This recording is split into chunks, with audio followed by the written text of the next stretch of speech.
Hello guys, in today's video I will be showing you how to fix Reelshort. Reelshort keeps stopping problems. So the answer is easy, just go to the settings and then scroll down to the apps section. And then go to the search and search Reelshort.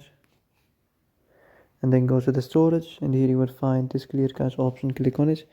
Now you can go check it if it worked, and if it didn't you can try to restart your phone or turn the Wi-Fi off and on, or the Bluetooth or the airplane mode. Also you can try to clear data, but be careful. If you clear data, all these applications data will be deleted. This includes all files, the settings, the accounts, the databases, etc. So be careful if you want to clear your data. And that's it for today's video.